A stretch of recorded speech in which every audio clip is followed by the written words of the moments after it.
ओम शांति। आज है 4 जनवरी, शिव बाबा की साकार मुरली। सुनते हैं बाबा के मधुर महावाक्य। बाबा कहते हैं, मीठे बच्चे, तुम मोती चुगने वाले हंस हो। तुम्हारी है हंस मंडली। तुम लकी सितारे हो, क्योंकि स्वयं ज्ञान सूर्य बाप तुम्हें सम्मुख पढ़ा रही है। प्रश्न है, बाप ने सभी बच्चों को कौन सी रोशनी दी है जिससे पुरुषार्थ तीव्र हो गया? उत्तर है, बाप ने रोशनी दी। बच्चे, अब इस ड्रामा की अंत है। तुम्हें नई दुनिया में चलना है। ऐसे नहीं, जो मिलना होगा वह मिलेगा। बाबा कहते हैं, पुरुषार्थ है फर्स्ट। पवित्र बनकर औरों को पवित्र बनाना है। यह बहुत बड़ी सेवा है। यह रोशनी आते ही तुम बच्चों का पुरुषार्थ तीव्र हो गया। गीत है, तू प्यार का सागर है। ओम शांति। बच्चे जानते हैं कि प्यार का सागर, शांति का सागर, आनंद का सागर, बेहद का बाप सम्मुख बैठ हमको शिक्षा दे रहे हैं। बाबा क्या है? प्यार का सागर, शांति का सागर और आनंद का सागर। वो हमें शिक्षा दे रहे हैं। बाबा कहते हैं, कितने लकी सितारे हैं जिनको सम्मुख ज्ञान सूर्य बाप पढ़ा रहे हैं। अब जो बगुला मंडली थी वह हंस मंडली बन गई है। मोती चुगने लग गए हैं। यह भाई बहन सब हैं हंस। इनको हंस मंडली भी कहा जाता है। कल्प पहले वाले ही, बाबा ने कहा, कल्प पहले वाले ही इस समय, इस जन्म में एक दो को पहचानते हैं। रूहानी पारलौकिक माँ बाप और भाई बहन आपस में एक दो को पहचानते हैं। याद है कि 5000 वर्ष पहले भी हम आपस में इसी नाम रूप से मिले थे। यह तुम अभी कह सकते हो, फिर कभी भी कोई जन्म में ऐसे कह नहीं सकेंगे। बाबा कहते हैं, जो भी ब्रह्मा कुमार कुमारियां बनते हैं वही एक दो को पहचानेंगे। बाबा, आप भी वही हो। हम आपके बच्चे भी वही हैं। हम भाई बहन फिर से अपने बाप से वर्षा लेते हैं। अभी बाप और बच्चे सम्मुख बैठे हैं, फिर नाम रूप आदि सब बदल जाएगा। सतयुग में लक्ष्मी नारायण ऐसे थोड़े ही कहेंगे कि हम वही कल्प पहले वाले लक्ष्मी नारायण हैं। वह प्रजा थोड़े ही कहेगी कि यह वही कल्प पहले वाले लक्ष्मी नारायण हैं। नहीं, यह सिर्फ इस समय तुम बच्चे ही जानते हो। इस समय तुम बहुत कुछ जान जाते हो।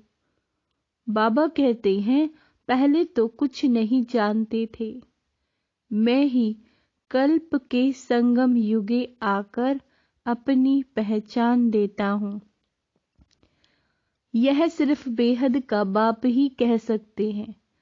नई दुनिया की स्थापना तो पुरानी दुनिया का विनाश जरूर होना चाहिए। बाबा कहते हैं, यह है दोनों का संगम युग। यह बहुत कल्याणकारी युग है। सतयुग को व कलयुग को कल्याणकारी नहीं कहेंगे। तुम्हारा यह अभी का जीवन अमूल्य गाया हुआ है। इसी जीवन में कौड़ी से हीरे जैसा बनना है। तुम बच्चे सच्चे सच्चे खुदाई खिदमतगार हो। ईश्वरीय सैल्वेशन आर्मी हो। ईश्वर आकर माया से तुमको लिबरेट करते हैं। तुम जानते हो कि हमको इन पार्टिकुलर खास और दुनिया को इन जनरल यानी आम माया की जंजीरों से छुड़ाते हैं। यह भी ड्रामा में नूंद है। अब बड़ाई किसको देवें। जिसकी एक्टिंग अच्छी होती है उनका ही नाम होता है, तो बड़ाई भी परम पिता परमात्मा को ही दी जाती है। अब धरती पर पाप आत्माओं का बहुत बोझ है। सरसों मिसल कितने ढेर मनुष्य हैं। बाप आकर बोझ उतारते हैं, वहां तो कुछ लाख ही होते हैं। तो क्या 1/4% भी नहीं हुआ? क्वार्टर। तो इस ड्रामा को भी अच्छी रीति समझना है।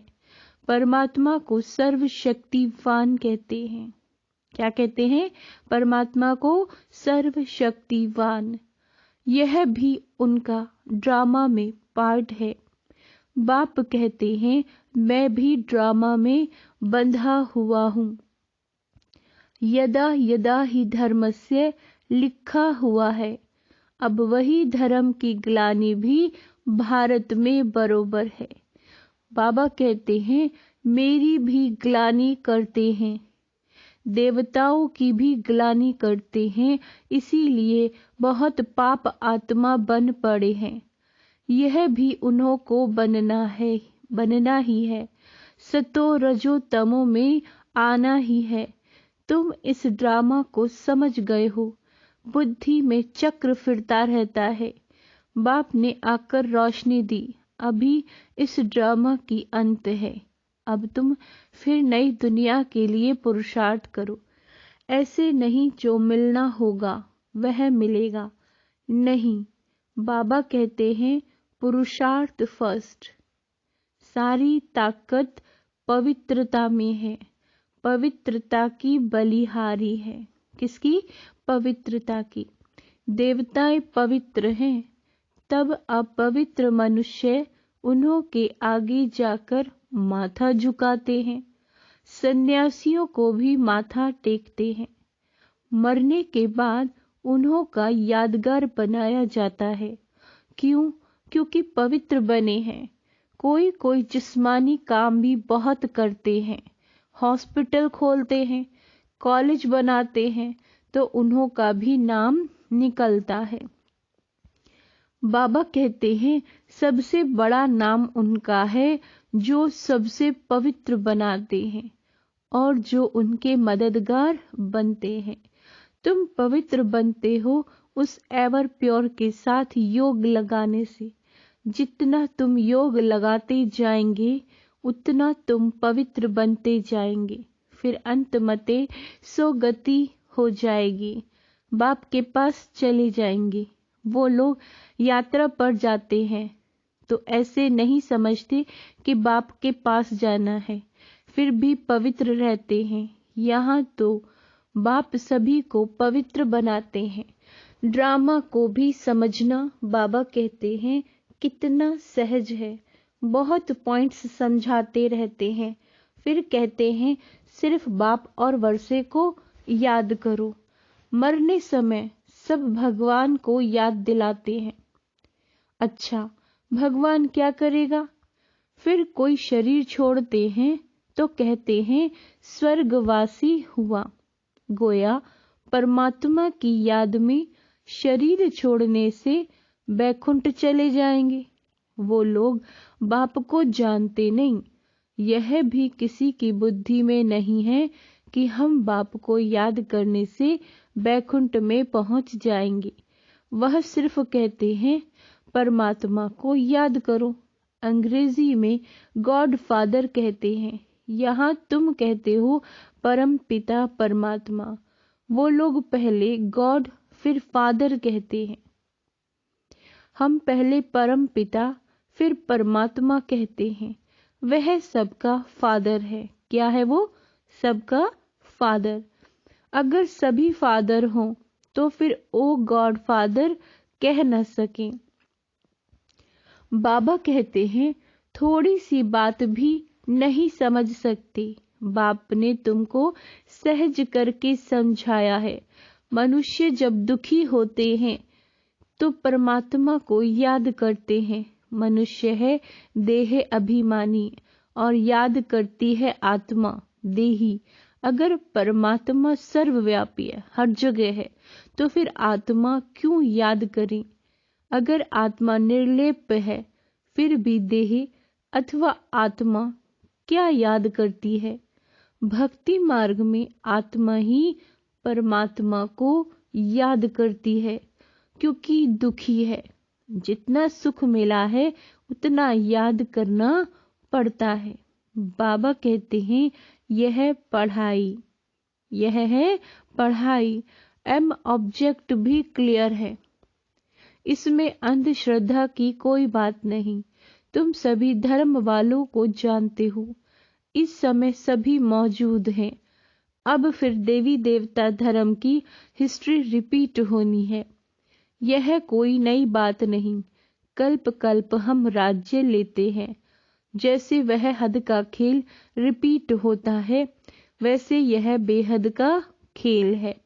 आधा कल्प का हमारा दुश्मन कौन? रावण।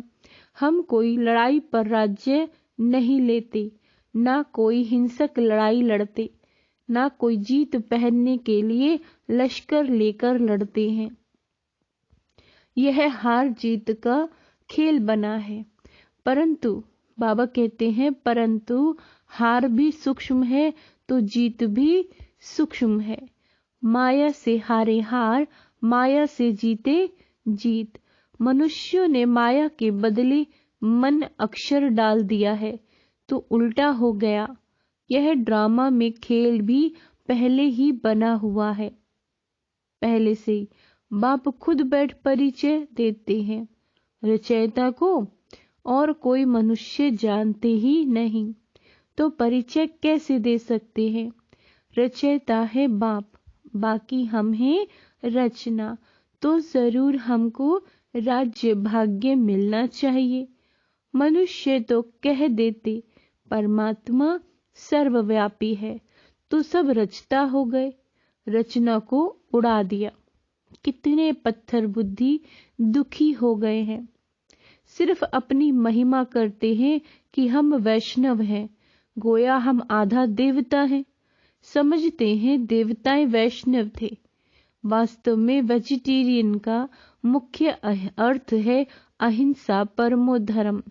देवताओं को पक्के वैष्णव कहा जाता है।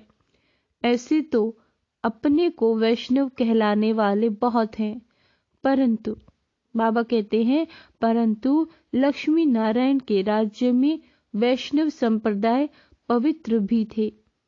अब उस वैष्णव संप्रदाय का राज्य कहाँ है? बाबा पूछ रहे, अब तुम ब्राह्मण बने हो, तुम ब्रह्मा कुमार कुमारियां हो, तो जरूर ब्रह्मा भी होगा। तब तो नाम रखा है शिववंशी, प्रजापिता ब्रह्मा की औलाद। गाया भी जाता है कि शिव बाबा आया था, उसने ब्राह्मण संप्रदाय रची, जो ब्राह्मण फिर देवता बने। अब तुम शूद्र से ब्राह्मण बने हो, तब ब्रह्मा कुमार कुमारी कहलाते हो। विराट रूप के चित्र पर भी समझाना अच्छा है। विष्णु का भी विराट रूप दिखाया है। विष्णु और उसकी राजधानी संतान ही विराट चक्र में आते हैं। यह सब बाबा के विचार चलते हैं।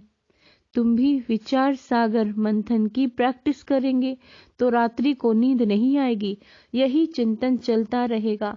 सुबह को उठ धंधे में लग जाएंगे, कहते हैं सुबह का साईं। तुम भी किसी को बैठ समझाएंगे तो कहेंगे, ओहो, यह तो हमको मनुष्य से देवता, बैगर से प्रिंस बनाने आए हैं। पहले अलौकिक सेवा करनी चाहिए, स्थूल सर्विस बाद में, पहले अलौकिक सेवा। बाबा कहते हैं शौक चाहिए। खास माताएं बहुत अच्छी सर्विस कर सकती हैं। माताओं को कोई धिक्कारेंगे नहीं। सब्जी वाले, अनाज वाले, नौकर आदि सबको समझाना है। कोई रह ना जाए जो उल्हाना देवे। सर्विस में दिल की सच्चाई चाहिए। बाप से पूरा योग चाहिए, तब धारणा हो सके। सामग्री भर के फिर पोर्ट पर स्टीमर डिलीवरी करने जाएं। उनको फिर घर में सुख नहीं आएगा, भागता रहेगा। यह चित्र भी बहुत मदद करते हैं। कितना साफ है। शिव बाबा ब्रह्मा द्वारा विष्णुपुरी की स्थापना करा रहे हैं। यह है रुद्र ज्ञान यज्ञ, कृष्ण ज्ञान यज्ञ नहीं। इस रुद्र ज्ञान यज्ञ से विनाश ज्वाला प्रज्वलित हुई है। श्री कृष्ण ने यज्ञ रच नहीं सकते। श्री कृष्ण वह 84 जन्म लेंगे तो नाम रूप बदल जाएगा और कोई रूप में श्री कृष्ण हो न सके। श्री कृष्ण का पाठ तो बाबा कहते हैं श्री कृष्ण का पाठ तो जब उसी रूप में आए तब ही रिपीट करे। अच्छा, मीठे मीठे सिक्के लदे बच्चों प्रति माता पिता बाप दादा का याद प्यार और गुड मॉर्निंग। रूहानी बाप की रूहानी बच्चों को नमस्ते। हम रूहानी बच्चों की रूहानी बाप दादा को याद प्यार गुड मॉर्निंग नमस्ते मीठे बाबा, शुक्रिया बाबा शुक्रिया। धारणा के लिए मुख्य सार, सच्चे सच्चे खुदाई खिदमतगार अथवा ईश्वरीय सैल्वेशन आर्मी बन सबको माया से लिबरेट करना है। इस जीवन में कौड़ी से हीरे जैसा बनना है। क्या बनना है? कौड़ी से हीरे जैसा। जैसे बाबा विचार सागर मंथन करते हैं, ऐसे ज्ञान का विचार सागर मंथन करना है। कल्याणकारी बन अलौकिक सेवा में तत्पर रहना है। दिल की सच्चाई से सेवा करनी है। दिल की सच्चाई से। वरदान है छोटी छोटी अवज्ञाओं के बोझ को, छोटी छोटी अवज्ञाओं के बोझ को समाप्त कर सदा समर्थ रहने वाले श्रेष्ठ चरित्रवान भव। जैसे अमृत वेले उठने की आज्ञा है तो उठकर बैठ जाते हैं, लेकिन विधि से सिद्धि को प्राप्त नहीं करते। स्वीट साइलेंस के साथ निद्रा की साइलेंस मिक्स हो जाती है। बाप की आज्ञा है किसी भी आत्मा को न दुख दो न दुख लो। क्या बाबा ने कहा है? न दुख देना है न दुख लेना है। इसमें दुख देते नहीं लेकिन ले लेते हैं। क्रोध नहीं करते लेकिन रोब में आ जाते हैं। ऐसी छोटी छोटी अवज्ञाएं मन को भारी कर देती हैं, है ना। अब इन्हें समाप्त कर आज्ञाकारी चरित्र का चित्र बनाओ, तब कहेंगे सदा समर्थ चरित्रवान आत्माएं। स्लोगन है सम्मान मांगने की बजाय सबको सम्मान दो तो सबका सम्मान मिलता रहेगा। अच्छा, ओम शांति।